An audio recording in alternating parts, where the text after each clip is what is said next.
So I studied with the Lama one-on-one, and it was in one of those sessions that I told him, I said, listen, what drew me to Buddhism wasn't this artistic, beautiful, colorful depictions of the Dharma and all the posters of, gods with multiple arms and tongues. And I get it, but that's not what drew me in. And the chanting, and that's not my thing.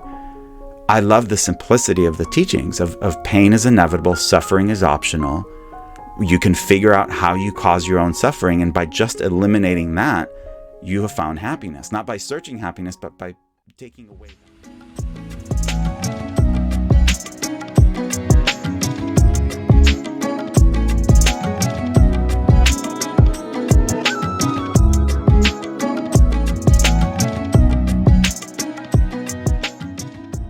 Welcome to the Spiritual Forum, everyone. I'm so glad you're here. I want to give a shout out to Anna and Benjamin for donating to the Spiritual Forum podcast, Prayer and Retreat Ministry. This is a 100% donation podcast, and I so appreciate anyone who contributes. And I really appreciate hearing from you. If you benefit from what happens on this channel, on this podcast, that you let me know. And I'm at revcarolsaunders@gmail.com. Also, you may have noticed that I have migrated from SoundCloud to Podbean. So if you're still over there on SoundCloud, there's a few of you over there, come on over to Podbean or on any podcast app. And also, I am on YouTube and I'm doing more activity there. So I'd appreciate if you'd come over there and subscribe and just check out what's over there. And I think that's all I have for my run-up today. Let me introduce you to my guest, Timber Hawkeye. He's a best-selling author of Buddhist Boot Camp, Faithfully Religionless, and The Opposite of Namaste.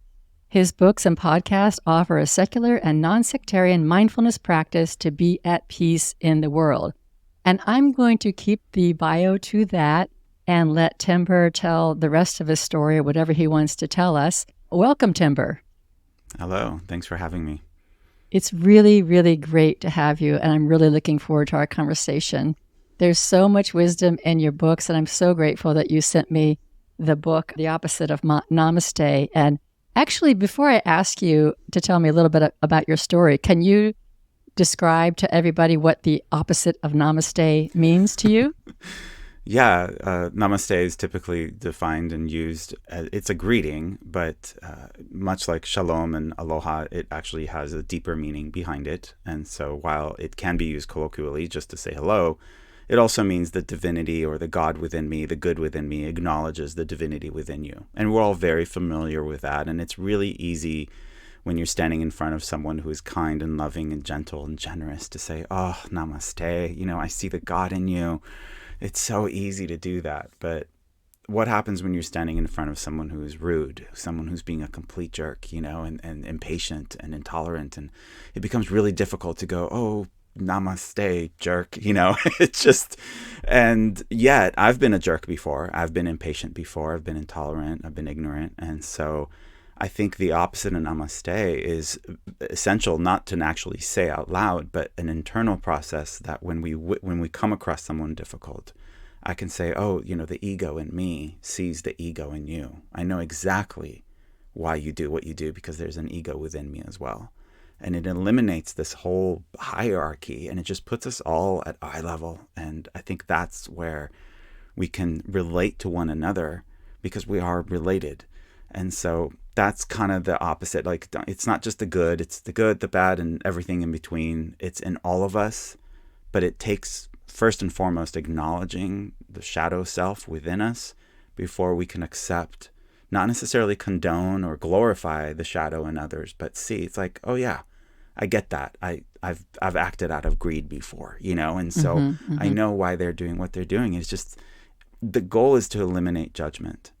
The Dalai Lama was asked, even though for thousands of years and poets and singers and songwriters have all tried to define love, and I think the Dalai Lama nailed it. And he said, love is the absence of judgment. It's that simple. When you think what's standing between me and being able to love the person in front of me, it's judgment. What's standing between you and being able to love yourself, it's judgment. And when you remove judgment, all that's left is love. So that's the idea between namaste and the opposite of namaste. It's just seeing I, us and everyone in us, and there's just no judgment, just understanding. And I love that. I think we need more of that, just acknowledging the ego within us and others. It's a very long answer to your question, but that kind of is, even in the first book of the Buddhist Boot Camp, part of me is in the dark and part of me is in the light. And the idea is to just make peace with both of them, not try to destroy one. It's just make peace. They're both there. And they can get along just fine. Yeah. I really appreciate expounding on that. We talk about the shadow a lot on this podcast, but this idea of how when something is beautiful and wonderful and we're at a retreat and everybody loves each other, we do this beholding the Christ, beholding the beauty, beholding the everything in each other. But then we go out in our lives and then we're faced with a mirror. We're faced with a person out there who's showing us who we are. So yeah. I really love that. And I do appreciate your book. I am going to get to your story in a second, but I just want to do a little shout out to your book because it's short chapters, very succinct. It's one of those books where you can just pick it up, open it up to whatever chapter is there and read it and see so much beauty in it. You can read it forward to back to front. It's just one of these books that's just full of amazing, very practical pieces of wisdom that I think can impact your life every single day. So I really appreciate your book, and thank you for sending it to me. Thank you. Yeah, that was the idea, that you can open the book and read the chapters in any order, and if it resonates, great. If not, just move on to the next one. It's just my intention is to not do the thinking for you. It's to plant the seed and just kind of walk away and just like let you unpack that, And when you're ready, you will. It's the same format as Buddhist Boot Camp from 10 years prior, and I got such positive feedback on that. Just the short attention span, just one chapter a day, and yeah, it's thank you. That was the idea, so I'm glad it was received in the same spirit it was intended. Yeah, and the chapters are like 2 pages. It's very short, but just like wow, I mean, I have to take my marker at it. It's like I highlight this, I highlight that. And so I love it. I really appreciate your wisdom. And thank you for sharing it with the world. Now, can you share your story? Because I think it's so interesting.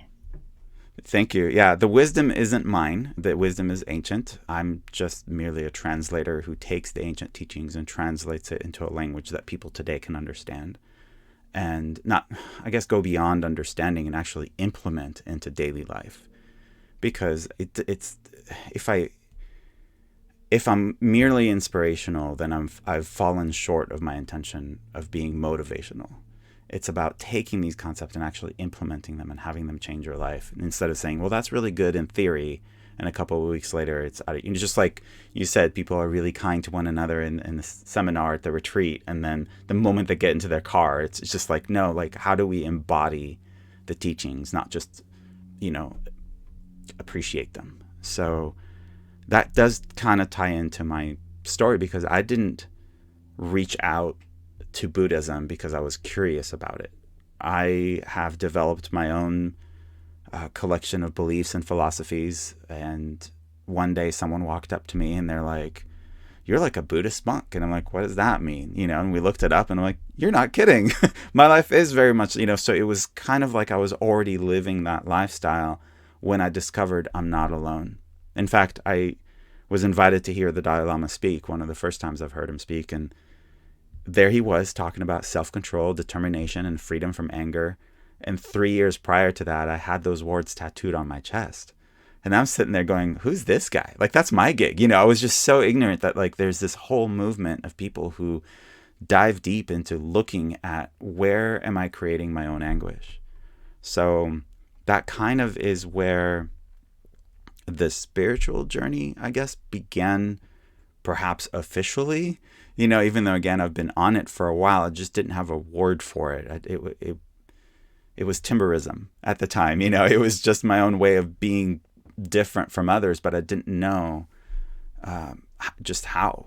And it started, like many of us, very much following the recipe that was handed to us, either as children, adolescents, or adults. Like, here, this is the life you're supposed to lead. Go to school, go to college, get a job, make money, buy the house, get the sports car, get the white picket fence, and I did all of that. And one day I looked around going, this is someone's dream, but it isn't mine. In fact, the day was I was a paralegal for 10 years working at a law firm. And one day, one of the other paralegals at the law firm was celebrating her 30-year anniversary at the firm. And it had been 10 years for me. And the fact that she celebrated 30 years in that cubicle just terrified me. I mean, I'm good for her. Didn't make a judgment, but it was just, I got a glimpse of this is going to be my life if I don't get out now. So that was kind of not the first, but one of many moments when, like 5 years prior to that, I had moved from the Bay Area to Seattle and I took a 50% pay cut, but I was twice as happy. So that was kind of the first light bulb, like how happy I am has nothing to do with how much money I was making. But I still, was in the corporate world. And then on that day, I walked into my boss's office and he just knew. He looked at me, he's like, "You're leaving, aren't you?" I'm like, "Yeah, I can't do this." And he's like, "I totally get it." He's like, if I didn't have family and all that, like for me, it was to sell everything and move to Hawaii. For him, it would have been Montana in the mountains, but we all have our Hawaii. So my intention isn't to get everyone to sell their belongings and move to an island. That's far from it, but it's to not necessarily pursue what you love or anything, try to figure out what you don't want. I think knowing what you don't want is an equally helpful navigation tool, because the law firm was like, "How do we get you to stay? We'll double your income. We'll have you work for just." I was like, you don't understand. I don't want to work under fluorescent lights anymore. Like there's nothing you can do to offer me to make this my dream. So I did. I sold everything, the sports car, the designer clothes, the designer furniture, everything that I thought mattered. And I moved to Hawaii, and Hawaii made sense to me because I was a volleyball player. And the level of play there is a lot higher, and I could move from playing indoors to playing beach doubles. And so Hawaii made sense to me at the time. The weather was perfect all year round. I didn't need a car over there, and I really wanted to live a minimal lifestyle before there was even a word for it. So that was my big transition that opened a lot of time in my schedule, because I got a job there working 2 hours a day, and I had all this free time to finally do what my passion has always been, which is to study what people believe and why we believe what we do. Not just religion, but your prejudices. Where did you pick them up? But more importantly, why are you still carrying them? And so it became this really juicy research of the human behavior that I had all this time to study. And one thing led to another. My friend mentioned the Buddhist monk, the Dalai Lama came to Maui, and I was like, "Oh, let's look into this." And I found some teachers on the Big Island who pointed me in the direction of a Tibetan Lama on Oahu, and I started studying with him. And it was really beautiful, because even though when I got to the Tibetan temple at first, there was a lot of pressure from everyone, like, "Take refuge with us, be one of us, become," and I was like, whoa, easy, tiger. I am coming off of the organized religion train, and I'm trying to find my way. The last thing I need is to just be pulled onto another one. So I studied with the Lama one-on-one, and it was in one of those sessions that I told him, I said, "Listen, what drew me to Buddhism wasn't this artistic, beautiful, colorful depictions of the Dharma and all the posters of, gods with multiple arms and tongues. And like, I get it, but that's not what drew me in. And the chanting, and that's not my thing. I love the simplicity of the teachings of pain is inevitable, suffering is optional. You can figure out how you cause your own suffering. And by just eliminating that, you have found happiness. Not by searching happiness, but by taking away that which makes you miserable. I love that. And luckily, I'm so grateful for him until this day that he didn't try to get me to join his temple. He looked at me and he said, "You might like Zen better than this. Zen Buddhism is simple, it's cleaner, and in true Timber fashion, I didn't just pick up a book on Zen. I moved into a Zen monastery, because that's just how I do things. I jump into the deep end." And I did love it. He was right. It was simpler. There was the walls were blank, and I appreciated it. I didn't like the hierarchy within, which I think you encounter everywhere you go, but I did appreciate the simplicity of it. And this whole time, I guess this ties back in and I can wrap it up. When I left the corporate world, when I moved to Hawaii and completely changed my life. You can imagine my friends, my family, they're all worried. Like, how do you go from working at this prestigious law firm and 10 years in law and making so much money in the sports car and the condo downtown? Where are you going to live? And I was like, I don't know. What are you going to do? I don't know. I just know I don't want to do this. So they all freaked out. And I said, don't worry. I'll send you a letter every month to let you know what's going on with me. And after 8 years of, moving into one monastery and into another and going into another temple, and one of my friends said, those letters that you've been sending us for 8 years, I've appreciated them so much. I was forwarding them to my friends and they would forward it to their friends. I'm like, and I first was very taken aback going, you're sending my personal letters to people I don't know?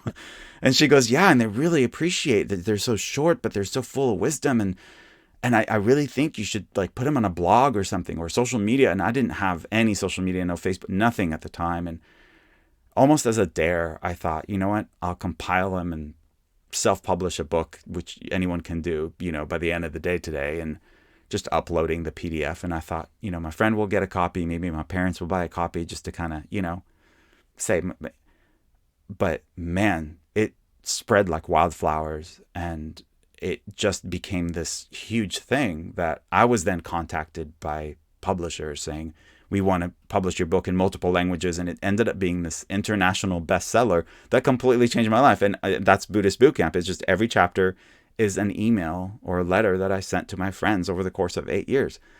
I had no idea anyone else would, you know what I mean? I never sat down and said, I'm going to write a book. That never even occurred to me. And yet what I tapped into, I think, is what many of us are looking for, which in short is a way out. Not towards something necessarily, but away from what makes us miserable. And I think it's possible. It's just, we need to not just think outside the box, but get rid of the box altogether and just go, okay, what are my core values and how can I live in line with them? Because Gandhi said, happiness is when what you think, what you say, and what you do are all in harmony. And I love that, because the alternative is disharmony. If you're saying one thing and doing another, you're creating conflict within you. And when you're internally conflicted, you're going to live in conflict with everyone around you. So inner peace is not selfish. Self-care is not selfish. The opposite of self-care is not selfishness. It's self-neglect. So the intention is to bring your sense of integrity back. It's not about what you do. It's not about your job title. You can wash dishes in the back of a restaurant, but if you do it with integrity, you bring integrity to your title. Whereas I've seen heads of nonprofits or even priests at monasteries who can chant with the best of them, but they treat everyone around them like crap. And I'm just like, there's a gap, I think that gap between impulse and response, that's mindfulness. Mindfulness is that space between your impulse to act and your actual response. And in that gap, I think if we just check in with ourselves and go, what do my values say about this? And then you live in line with your values. It doesn't matter what you do. You're in alignment, you're in harmony, you're at peace, which I think is what we're all looking for, but we're looking for it in all the wrong places. Is that fair to say? Yeah, I think so. And you've just packed so much. I'm sorry. I want to pull a little bit out, a few things out of there. There's so much in there. I want to go way back to when you decided to get out of the corporate world, because I felt very much the same way for a long time. But I have to say, one of the things that you say in your book is most of our anger stems from our discomfort with uncertainty. And I think one of the reasons we don't take that step is because that uncertainty, like, what is the next step? I don't know what the next step is. Mm-hmm. So I'm just really curious how that wasn't really an issue for you. I wouldn't say it wasn't an issue. Okay. It was terrifying, but not as terrifying as staying in that cubicle. Okay. That's the difference. It's not like I had confidence and money in the savings account and I'm like, oh, I'll be fine. I had no idea if I was going to be fine. But the uncertainty was better than what I knew was going to happen if I stayed. That became clear. Like, if I don't get out, this is my future. But if I do get out, anything can happen. And unlike most people who are terrified of uncertainty, I love it because I thrive. The only thing we know for certain, the only thing I know for certain, I'll speak for myself, is that I don't know anything for certain. That's why I never argue with anyone about anything. And I would argue that, gosh, COVID, did it not teach us that nothing is certain? For You know? sure. Yeah. And so, and to some people, they're like, oh, I had all these plans, all these ideas, and in just one day, everything can just be, that's the beauty of it. It can all change in a moment. And I love that. It's like a movie that no one can tell you the ending of, it's there, anything can change. And I love that. It's so exciting to me because stagnation scares me more than uncertainty. Yeah. And maybe that's just me. I don't know. I think you did kind of hit the nail on the head. I think at one point where you said it's really good to get clear on what you don't want. Don't want. Yeah. And I think that's really key because you were really clear on what you didn't want. You didn't want that cubicle. You didn't want the fluorescent lights for 30 years.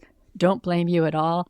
And you saw the woman at the 30-year anniversary. I remember that. I worked for an oil company. And she was celebrating. That's yeah, why exactly. I don't want to mock anyone else's dream. But if they're like, this is what I want, I'm like, go for it. Right. But I remember when I was working in an oil company, and a long time ago, as an engineer, I had coworkers who were hanging on for like another 10 years because they got their retirement in 10 years. It's like, wow, that's a long time to hang on to something that you absolutely like some but detest most, Or maybe it's 5 years, maybe it's just one more year. But that's a long time to... And they keep doing that. They incentivize you. Oh, when you hit 5 years, you'll get this. When you hit 10 years, you'll get sabbatical. When you get this. And so they keep incentivizing like that ever transparent dangling carrot that's just just out of reach. I'm like, 2 weeks of vacation for a year's worth of stress, that's not balance. And if you're trying to create balance in your life, it's not going to happen with that schedule, Right. Yeah. So getting clear on what you don't want is really, really important. And then I think the next thing you talked about is getting clear on what you value, what is important to you. And because I don't think most people are. I give talks all over the world and I talk about living in line with your values. And I had a woman stand up and go, I don't know what my values are. Can you give them to me? Oh. And I'm like, no. But what I can do is ask you so many questions that by the time we're done, you'll be clear. And that's the invitation. I don't ever have answers. None of the books have a should statement in them.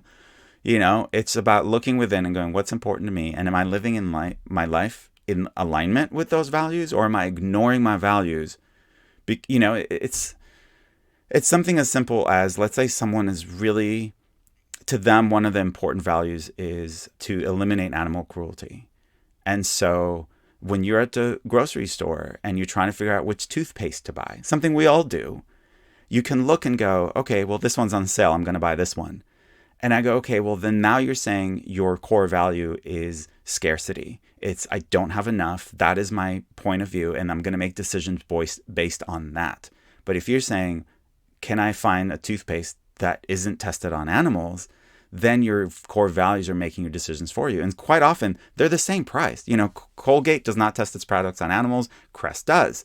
And so you're like, in that one decision, you're making something and you feel good about your decision. You go home like, hey, I did the right thing.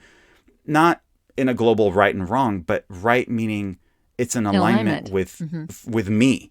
No, someone else can get Crest because that's where they are. That's just it. Like, there's a story about my buddy Clyde I shared in the first book where he lost his wife to type 2 diabetes, and he's a single father now, 2 boys. And, he's got $20 and he needs to make them dinner. And one thing he promised, he's like, I know I'm going to screw them up. That's just inevitable. But one thing I'm going to do right, because I saw what happened to their mother, I'm not going to take them out to fast food. No fast food, no process. Just, I'm going to make them a home cooked meal every night. And so he goes to the grocery store and he gets some chicken breasts, some broccoli, some rice, and he's standing in line to pay for it. And behind him, there's, someone else with a completely different life story, a completely different background, completely different tax bracket, and their shopping cart is filled with organic and locally sourced and all plant-based. They can't look at his shopping cart and say, you're doing the wrong thing. He's doing the right thing and they're doing the right thing. And that's just, it's everything is subject to time, place, and circumstance. So again, the intention is to eliminate judgment and say, oh, you working in the corporate world, you're doing it wrong. No, if that's your dream, if that's your goal, by all means, go all in.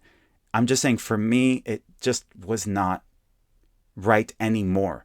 5 years prior, it was my dream, it was just like, I can't, yeah. And our beliefs change, from 20 years ago, 15 years ago, last night. And so I think our belief system, I call it BS, is like that junk drawer in the kitchen. We've accumulated opinions and viewpoints and judgments and all this stuff over the years, and it's just sitting there. And I think we need to open up that drawer and go, is this still valid today? My parents gave it to me, but is it still applicable? And if it's not, throw it out. There's no reason to hang on to old opinions and judgments and prejudices that don't serve you, because if they don't serve you, they're working against you. And that's that cleansing, that, the suffering that we create for ourselves. It's not about victim blaming. It's about empowering people, going, you're doing this. Stop it. You could change direction. And again, it may not be Hawaii. It may not be Montana. It may just be showing up at work with a different attitude. That's sometimes a huge difference. And I think we can all do that. It's just, you touched on it when you said uncertainty is what keeps people from taking that step. But I say it's all uncertain, all of it. Like what we have is a false sense of security. And so going, this is an illusion, this whole illusion that, they're not going to replace me at work. They wouldn't blink twice before they replace, you know what I mean? Like, that's just, I don't know. It's this very liberating, like, hey, what's that song by Seal? In a world full of people, only some want to fly. Isn't that crazy? And so it's just this acknowledging, like, I have wings. I can use them. I'm scared to. Okay, I'm scared too, but do it anyway. And don't worry that other people may not be flying. I think that's the thing. We said, well, you've got wings, you should fly. We do that. No shoulds. There's no should in compassionate thinking at all. And I live on a ranch, and we're surrounded by quail, and they crack me up because they have wings, but boy, do they avoid flying until the very last minute when they're like, okay, fine, I'll fly. And it cracks me up, because that's how I feel about running. I will not run. Even if someone's chasing me, I'm like, take what you want. I'm not running. I refuse to do it. It's just too fast for me. But yeah, it's let people live, let people climb the corporate ladder, let people quit their jobs and live on the beach. Like, I don't know. Yeah. And again, figuring out, why is this important to me? Who told me that this is what success looks like? That's the question. And not even blame them, because they just did the best they could, and they tried to point you in the right direction. And that may have been the right direction for them. But for us to not question it, to not go, is this still true for me today, is a disservice for us. That's all. Is this still true for me today? Today. I think that's really a great question to ask. And I think about, so much of our beliefs, so much of what we value is inherited. It's inherited by our parents, our families, our culture, our education, all that. And I did all that too. I did all of that. I did the whole corporate thing. And then I also did it, husband-in-law, I kind of did it with our kids. And they were like, why did we do that? Why did we do that? We try to backpedal it. We would do it all differently now with what we know. And then you have to kind of release that and know that everyone will find their way, even though they've had all this conditioning, whether I was the conditionee or the conditioner. Just kind of release it all and not beat ourselves up for it, because I think we do that too. Which is also learned behavior, the self-punishment. That's like what I think it was Michael Singer who talks about, if that voice in your head that bullies you was your roommate sitting on the couch next to you, talking to you the way you talk to yourself, how long before you kick out that roommate? Yeah. And yet you don't. You go to that roommate for advice. Really? That same one who called you all those names? And that's what we do. We punish ourselves. We belittle ourselves instead of just lifting ourselves up and being like our number one cheerleader. We hold ourselves back so much, but we don't have to, because when you realize, oh, that's a learned behavior. That's that voice in my head. That's not even my voice. That's either my mother's voice or my father's voice or society's voice or, my boss's voice. It just gets planted, and that person can be long gone. And you're still 30 years later trying to impress someone or not upset someone or whatever it is. And that's why I say it's that junk drawer. Open it up and go, where did I pick this up? more importantly, why am I still carrying it? And it's so cleansing. I think is the right word for it. It's very liberating because, so much of what weighs us down is not even ours to carry. Mm-hmm. And it just makes this journey of life so much harder. And I'm not saying it's going to get easier. No, but the weight you carry will be intentional. You're like, yeah, this weighs me down, but you know what? It's worth it, because to me, like, I go backpacking a lot. And so the whole metaphor of climbing up a mountain, going through life. Yeah. And I love my sleeping bag. I love it. It's one of those wearable sleeping bags that actually goes around your arms and your legs and everything. So if you get up in the middle of the night and you have to go out the tent, you don't have to leave your sleeping bag. It comes with you because you're wearing it. It's fantastic, but it weighs a lot. It's not a backpacker's sleeping bag. And what I'm saying is, any, professional backpacker or seasoned would say that's a waste of weight. Like that weighs way too much. You need to get a lightweight backpack if you're going to go for 6 days up Mount Whitney. And I'm like, for me, it's worth the weight. I don't mind carrying it, And so to look at what weighs us down and go, did I choose this? Or am I carrying someone else's burden, guilt, shame, all of this stuff? Life will be so much easier if we just drop that excess weight. So wherever you are, take off your backpack, lay everything out on the ground, and go, how much of this do I really need to carry with me? And but I also love that you're choosing to carry the extra weight. That's your intention. Mm-hmm. You made that decision. You've got a value, and that is how this sleeping bag creates being warm comfort at night, for you. Being warm, 100% important to me. Yes, I get that. That's more important than having an easy climb and 100%. Yeah, and I think that's really important, because it's different from just getting rid of all of the weight. It's like putting it all out there in front of you and then choosing what baggage do I. Baggage may not be the right. Oh, no, we all have baggage. Yeah, that's just it. It's like how much of it is worth my. Yeah, because I'm not suggesting that, there's an easy life without baggage, without concerns, without worries, without. No, we've all got all that, but be intentional about which ones you carry with you. Don't let someone else tell you, you shouldn't carry that. Don't shit on me. That's just. Yeah. So don't tell me what's in my junk drawer. You decide. That's why I'm not going to open up someone else's junk drawer. Well, that belief system is, a waste of energy. No, like, there's a reason they're hanging on to it. And I love the quote of, everything I've ever let go of had claw marks in it, because we tend to cling to things so tightly, and for a reason. It's to figure out, if you throw it away without figuring out why you're hanging on to it, you could be throwing it prematurely, and then the guilt and the shame and the self-punishment will follow, because you're like, I shouldn't have thrown that away. And then you're shooting on yourself. And it's just, why am I carrying this? And when you realize I don't need to anymore, no one's going to try to force it out of your hand. You'll pay someone to take it from you. You just take it.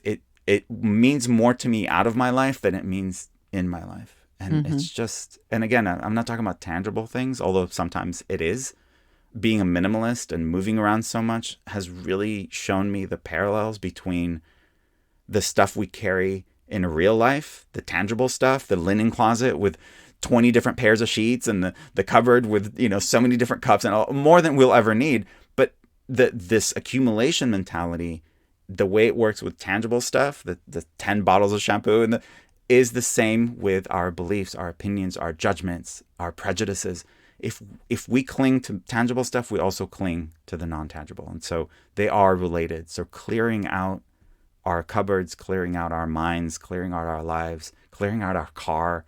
It just feels so good. I'm beaming, because it just reminds me of just how good it feels to be a minimalist by choice, if that makes sense. Yeah, I love that analogy of the junk drawer. I think I'd like to pivot a little bit to a conversation on the equanimity, because I think so many of us suffer because we want to create a better world. We want to fix this world, and we have certain belief systems that guide us that way. It may be about, we want peace on earth. It may be about, we want all children to be free. We want animals to be free. We want everyone to be created. Whatever it is, people have a vision. And I think that I love the gift of imagination, because it allows us to kind of create in our mind, but it can also imprison us because we imagine some future state that we obviously prefer, and we would like to have that painting in front of us. And then we look at the rest of the world. It doesn't look like that. We're just so frustrated. We keep going back to our painting and saying, this is what we want. And then, we protest or we do whatever it is, write our Congress, whatever it is. But so many people are wanting to create a more beautiful world, but they're actually in anguish about it, the progress. And so I kind of like to talk about that because I think that's before a lot of people right now. Yeah, I see it a lot. I actually gave a talk one time and I pulled out these massive blown up pictures of people, and all of their facial expressions were in full on anger, screaming, yelling, and just one picture after another. And it shows nothing but rage and hurt and anger and all this stuff. And I said, do you know what these pictures are of? And they're all pictures of peace activists. And there was nothing peaceful about them. Yeah. So, and that was just kind of like to prove the point, kind of like when I speak at churches, I always go, how many of you believe in God? And they all raise their hand. And then I go, and how many of you worry? And they all raise their hand. I go, you realize you can't do both. Like, you realize the moment you worry, you dropped your faith in God, right? And the moment you go back to your faith, the worry goes away. You can't do both. And so I think you're absolutely right. People have a vision of what is a better world, but they're missing that part of the sentence where at the end they say, according to me. It's a better world according to me. And we think that we are right and all these other people are wrong. And that's why, again, the first principle in Buddhist Boot Camp is the opposite of what you know is also true to somebody else, somewhere else, because of their time, place, and circumstance. Just like my friend Clyde at the grocery store. The woman behind him can go, what are you doing? What are you doing? You're buying the wrong thing. Don't you know? But he's doing the right thing and she's doing the right thing. And that's a beautiful world in my eyes, is that we're not pushing our views on someone else, that we acknowledge that one man's freedom fighter is someone else's terrorist, but if we refuse to step out our own viewpoint and try to see it from someone else's perspective, when you hate the hater, you're a hater, but you feel your hatred is justified. It's just so that, and that's the opposite of namaste. Can you just get in touch with the ego within you and go, oh yeah, I've got an ego within you. I think I'm right and they're wrong, but they think they're right and I'm wrong. Could we both be wrong? Could we both be right? So I do believe, it doesn't matter what room you put me in, I'm going to look around, I'm going to say many of us in this room, wherever I am, have shared values. We do, but they're not prioritized the same way. So someone in the room, that to them, what's most important is saving the elephants. To someone else, it's human rights. To someone else, it's women's rights. To someone else, it's gay rights. To someone else, it's, what? Great. Do your thing. But don't expect me to care about what you care about as much as you care about it. Like I'm doing my thing. You're doing your thing. And the wheels of the bus go round and round. But to look at someone else's shopping cart and tell them what to and not to buy, what they should and shouldn't do, we don't know anything about them. Where they currently are could be a huge improvement from where they've been.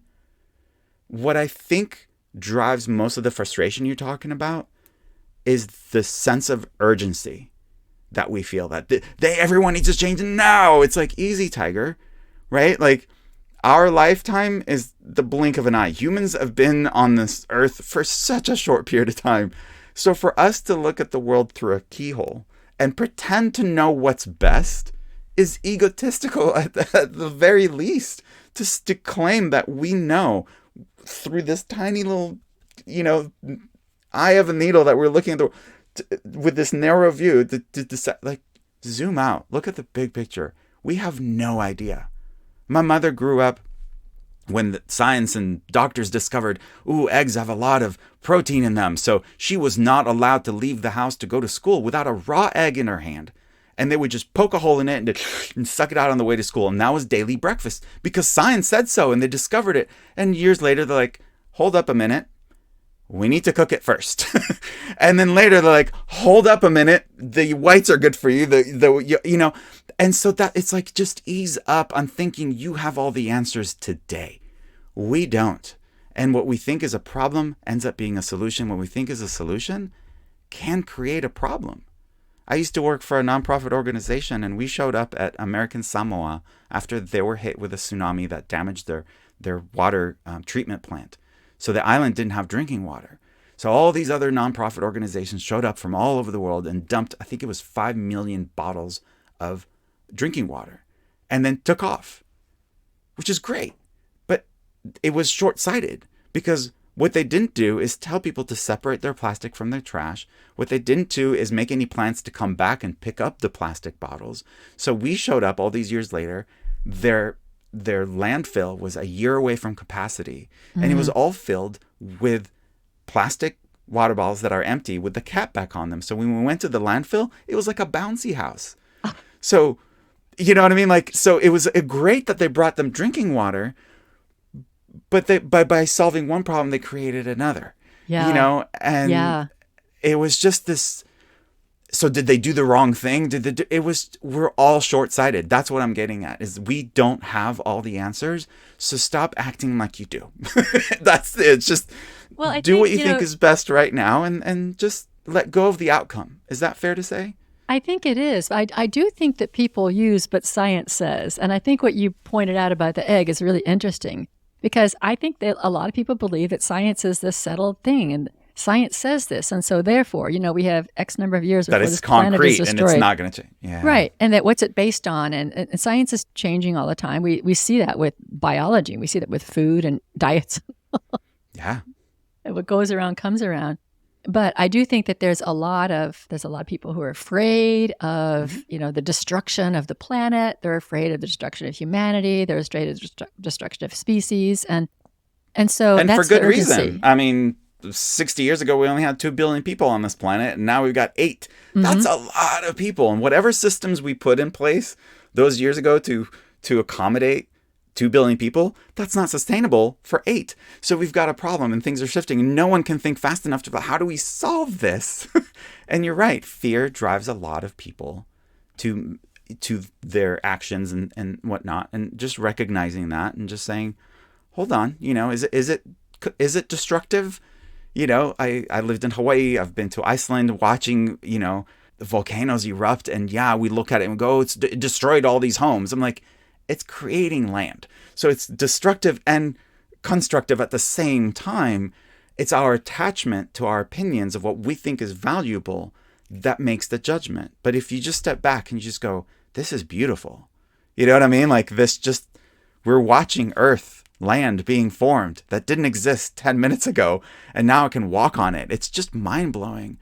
And it doesn't dismiss the fact that, it may have destroyed someone's home, but it also creates, you know what I mean? Like there's just this constant creation, formation, evolution that we're overlooking because we're attached to how things are, and we don't want them to change. It's like, it's going to change, whether you like it or not. It's this resistance. So that equation of pain is inevitable, suffering is optional. The full equation is pain plus resistance equals suffering. It's the resistance. It's the white knuckling that causes our suffering. So yes, by all means, have your values. Recycle. Do what you can to get the Colgate instead of the Crest, but never with this idea that because you made that decision, you're going to save the planet. You know what I mean? You did it because it was the right thing to do with your values today. And tomorrow you may learn something new and make a different decision. But with what we have now, and with science constantly changing, we can't say this is concrete, eat your raw eggs. It's like, easy, tiger. This may change. Just I'm not saying let go, because I'm not suggesting we just completely give up. I'm saying loosen the grip. Allow space for possibility, if that makes sense. I think it does. I mean, I've referred to it as, clinched palms, clinched fists versus open palms. So if you're in action, are you acting like this, or are you, because we want to be in action. We don't want to sit and watch whatever we don't want to sit and watch our neighbor abuse their child, and not take action. But are we doing it like this, or are we, opening our palms?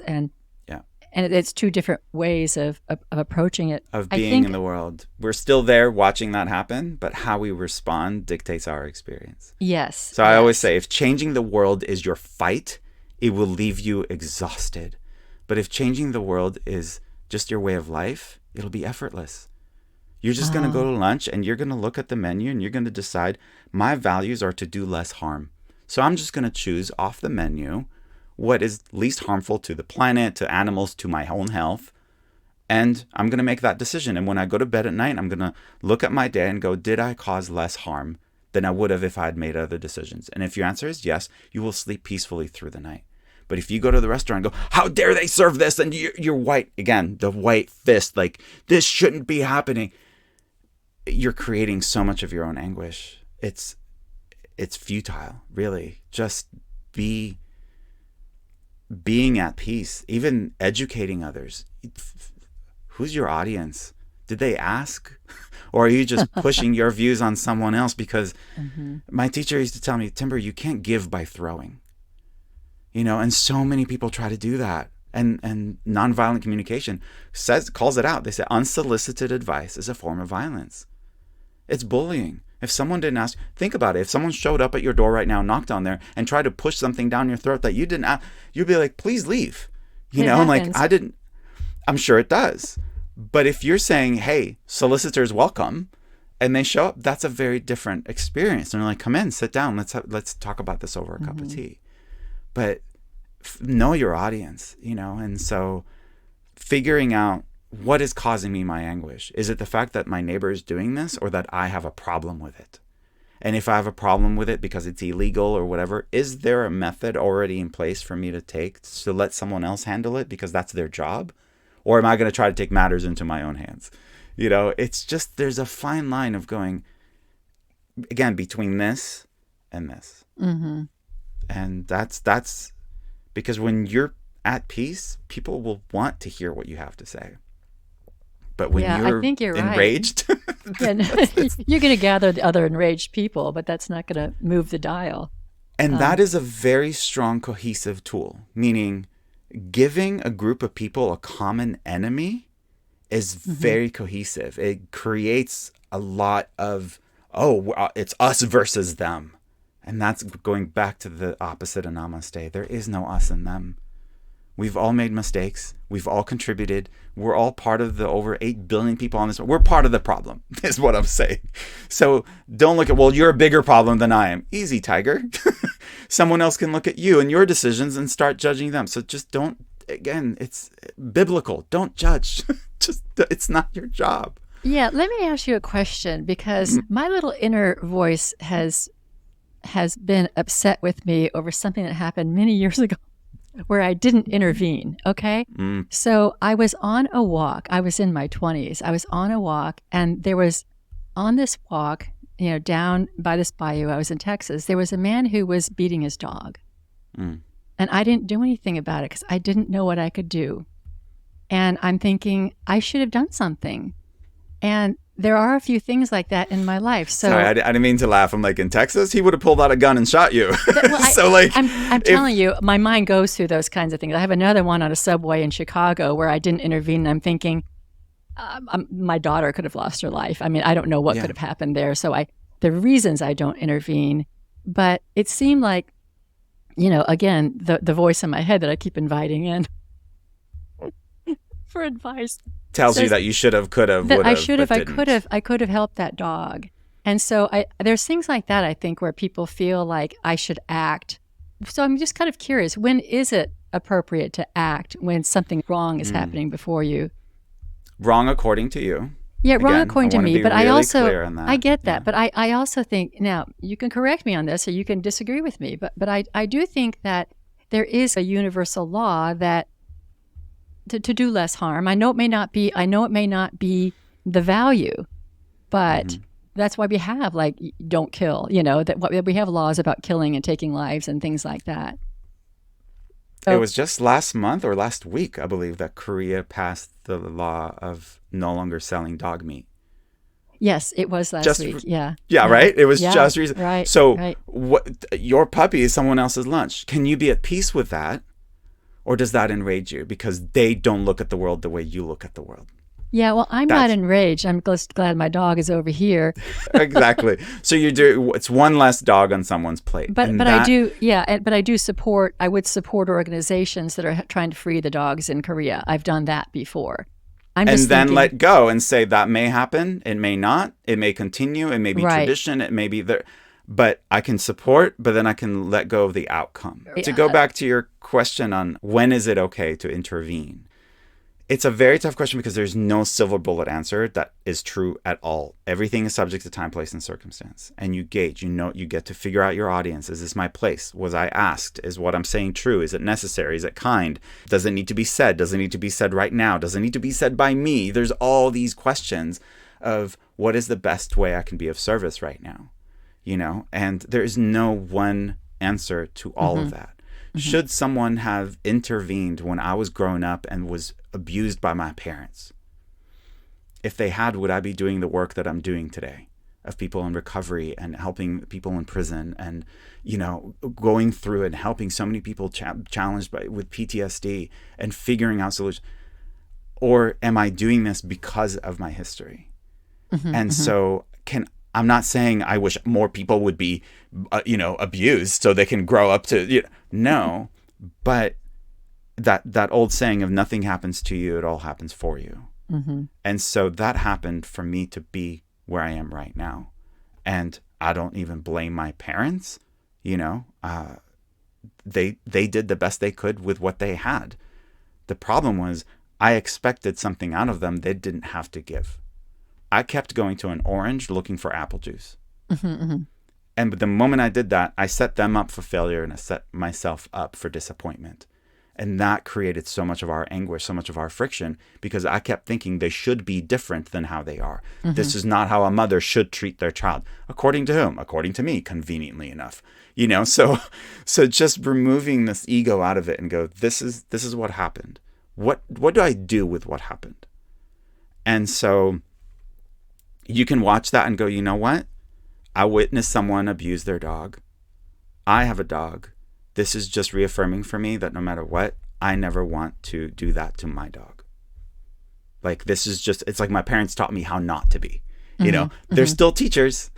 That's just it. Whether they teach you how to be or how not to be, if you honor them as teachers, that's great. So that person in Texas on the trail, that's a teacher. I was on a trail the other day hiking and someone went by and they had a dog off leash in a park where it had leash laws, and someone went jogging. The dog off leash did not bother me at all. That doesn't, it doesn't offend me or personally. Now, someone was jogging and apparently it bothered them. And as they jogged past, you should put your dog on a leash. And what was interesting to me was that they felt it was their place to tell people what they should and shouldn't do. Like that surprised me more than the person who didn't have their dog on the leash. Like, who put you in charge? Like, if that was a park ranger, by all means, hey, we have a leash law. You need to put your dog on the leash. Great. Thank you. Put the dog on the leash. But that's not your, I don't know. There's just that surprised me. Like, here's this person enjoying their run. And yeah, maybe they were bitten by a dog. Maybe they're terrified of dogs. There's a gazillion different scenarios. But let's say me, who doesn't have a problem with it, do I go up to the person who has their dog off leash and tell them what they should and shouldn't do? Or do I just observe? I don't have an answer. Yeah. Right. Sorry to disappoint. No. I'm just saying, in that situation, what is the best thing for me to do? There's a podcast episode I shared about pulling up at a gas station and needing to put fuel in my car. And there's a long line of cars and we're all just waiting. And then one car leaves, another car pulls up. And by the time I got to the pump, I'm there and I look over at the pump next to mine. And this guy is just sitting in his car talking on his phone. He doesn't even have the nozzle in his gas tank. He's not filling up nothing. There's a long line of cars behind him. And I'm sitting there going, thinking, do I tap on his window? Do I tell them, hey, there's a parking spot directly in front of you, 20 feet, just pull your car up so other people go. And like, wait, what are you doing? Trying to direct traffic? Who put you in charge? That's right. You're not in charge. There's a gas station attendant. Why don't you go in there and tell?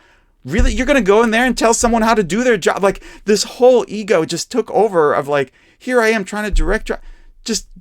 I stopped it after a couple of gallons, got in my car, drove away. And was that the right thing to do? I still don't know. It was the right thing for me to do at that time, to just get what I need, move out of the way. But what I did learn from it is that next time I'm at a gas station and I'm done filling up gas or whatever, or I need to run in and get some pretzels, whatever it is, I'm not going to park my car at the pump.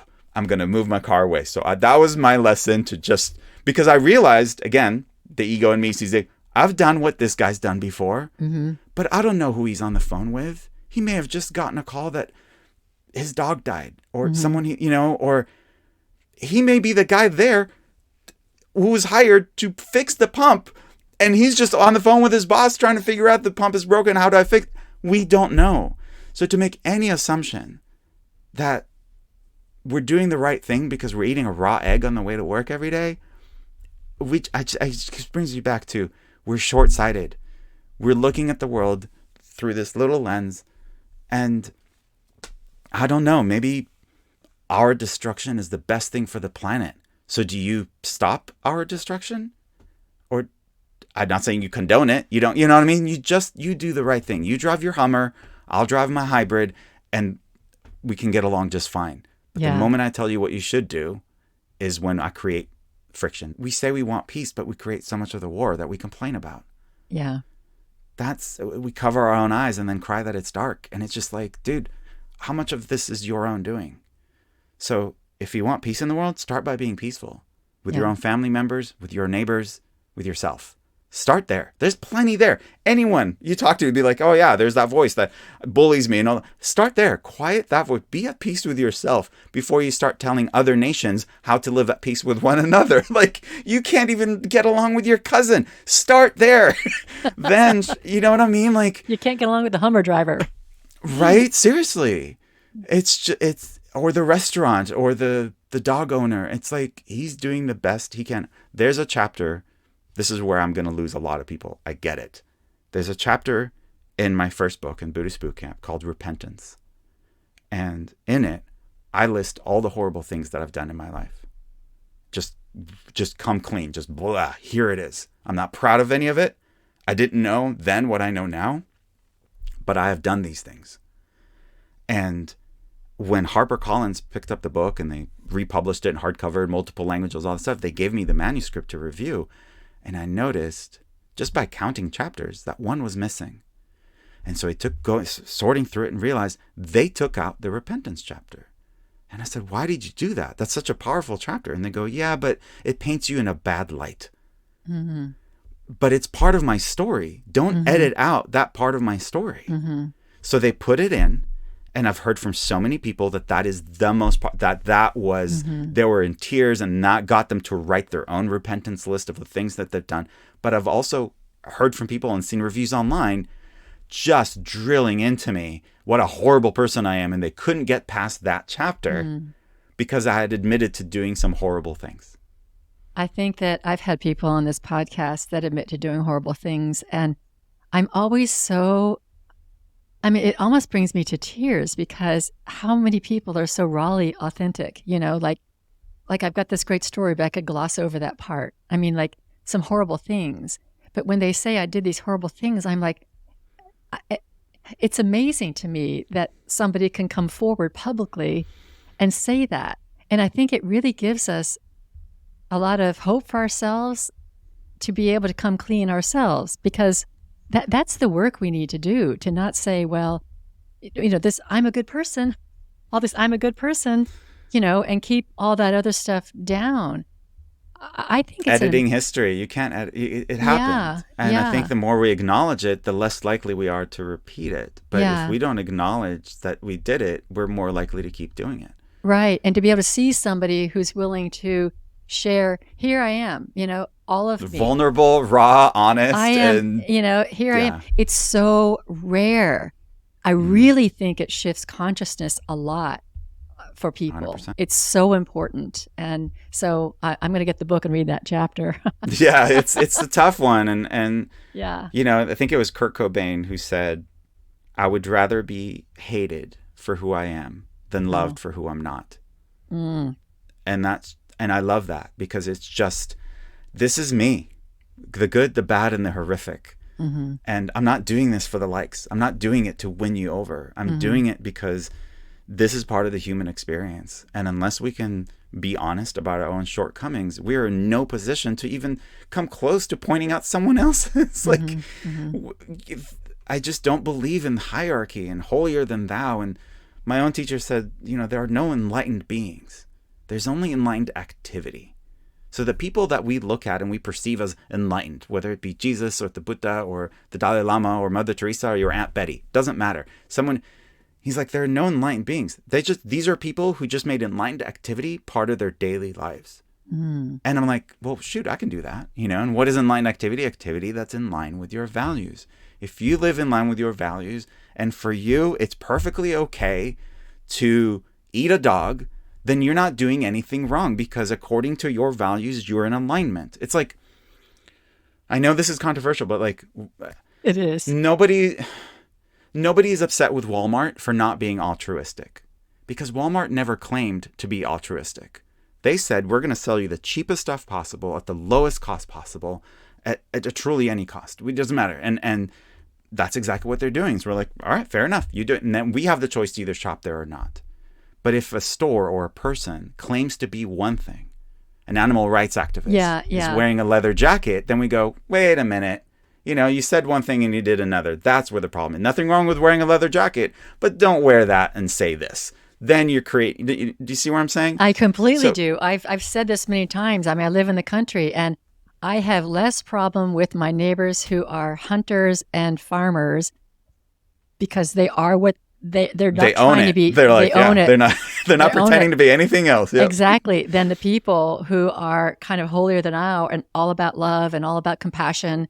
And, and they do know about the horrors in the factory farms and all of that, but they're still, eating the meat. And I'm not trying to judge them as much as I'm just trying to compare. But there's incongruence. It's the incongruence, right? It's exactly. You are who you are, and I know who you are. You say you're one, but you're acting in another way. And the invitation is to look at ourselves and go, where's there incongruence in me? Exactly. Not in your neighbor, not in those people who say one thing and do another, but in me. Because that which upsets us about other people is usually that which we don't like about ourselves. Right. So when you witness incongruency, it's showing me. It's like, oh, maybe there's something in me that I say one thing and I do, and how can I bring that into alignment so I can be at peace in the world? Yeah, I got to go back and look at my junk drawer. Yep. And people say they're trying to find peace. It's not lost like loose change between the couch cushions. It's not something you just find one day. It's something we create. And that's what I love about mindfulness. It's the pause between impulse and response. And if I want to be a peaceful person, what is the peaceful way to respond right now? That's the question we need to ask ourselves. But if you're not committed to being peaceful, you're not going to ask yourself that question. You don't care. You're not invested in peacefulness. Maybe someone is more invested in being right. And, who knows what was going on through that person's head on the trail, and they were beating their dog. Who knows what was going on within them? I'm not saying it's justified, but there's a reason. And the reason maybe they don't think that what they're doing is wrong. Just like I didn't think it was wrong to do so many of the things that I did when I was younger. I was proud of those things. I took pictures of them, because I didn't know at the time. And you can't blame someone for not knowing. Like you're not angry at a 5-year-old for being 5. You're not angry at a puppy for being a puppy. Right? And so I think this is a real challenge for people, and we've got to end our conversation, unfortunately, because we've gone over an hour. I think we could talk for hours. Oh, absolutely. I definitely want to have you back. I think there's so much here, and I think that we will stir it up a lot in people. I'm sure, and I apologize again if my intention is never to necessarily go in and do that, to intentionally stir people. It's to hold up a mirror. That's really, it's just to go and look, you're not perfect either. I'm not perfect. I'm very okay with that. But some people are not ready to look at a mirror. And so when they get stirred up, I'm like, good. That's pointing out to you where you're still clinging and where you might benefit from loosening the grip, not letting go. Telling someone to let go if they're clinging is like telling someone who's really stressed out to relax. It's not going to help. And so loosening the grip, I think, is a really healthy way, because we can all afford to loosen our grip a little bit. Right. So I apologize for going over. I'm really passionate about this stuff, and it's fun. Like I said, we could keep talking. There's so much, but I think the listener has only so much Yes. So much of their And there's ability. the books, they can get more out of the books. They can get Exactly, more from the right. podcast, and there's the information is out there, and they can take it in bite size when they're ready and Right. not be so overwhelmed. Right. And That's why I'll it's add there. links to your books, your podcast, and all that. And I will have you back because Thank you. I've got so many more things to talk about. So thank you so Thank much, you. Timber. I really appreciate you coming on and sharing with us. Thank you. All right. Thank you, everyone, for listening. And I now close the Spiritual Forum.